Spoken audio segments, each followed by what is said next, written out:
یمن کی سرزمین ریت، پہاڑ اور سادگی سے بھری ہوئی۔ اسی خاموش زمین پر ایک ایسا انسان رہتا تھا جس کا نام تھا اویس قرنی۔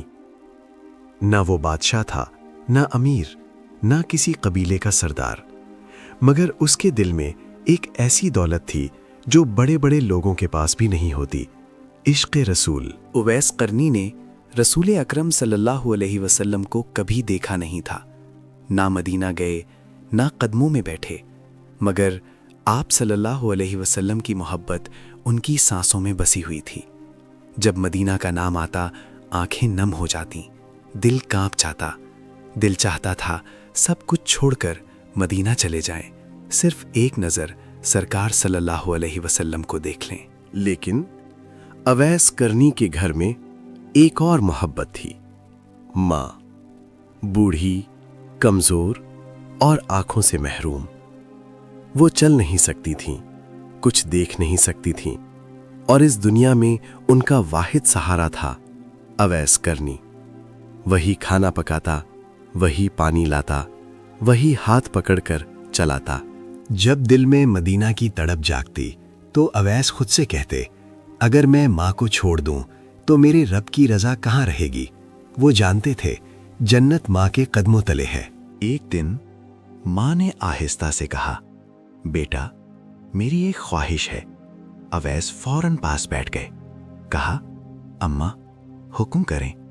ماں نے روتی ہوئی آواز میں کہا، میرا دل چاہتا ہے کہ میں اللہ کے گھر کو دیکھ لوں، کعبہ کا طواف کر لوں۔ اگلے کئی مہینوں تک لوگوں نے دیکھا کہ اویس قرنی ہر روز اپنی ماں کو پیٹھ پر اٹھاتے اور پہاڑوں پر چڑھتے اترتے۔ لوگ ہنستے تھے، طنز کرتے تھے، یہ کیا پاگل پن ہے؟ آخرکار وہ دن آیا جب سفر شروع ہوا۔ یمن کی تپتی دھوپ، ریگستان کی جلتی ریت، کانٹوں بھرے راستے۔ ماں پیٹھ پر تھیں اور اویس قرنی کے قدم لہو سے بھرنے لگے۔ سانس ٹوٹنے لگی، مگر اویس قرنی رکے نہیں۔ رات کو ماں کو آرام دیتے، خود ریت پر سو جاتے۔ جب ماں کہتی، بیٹا مجھے اتار دو، تو اویس قرنی مسکرا کر کہتے، اماں یہ بوجھ نہیں، یہ میری نجات ہے۔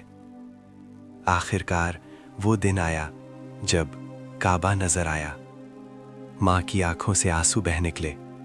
اویس قرنی نے ماں کو پیٹھ پر اٹھائے رکھا اور طواف شروع کیا۔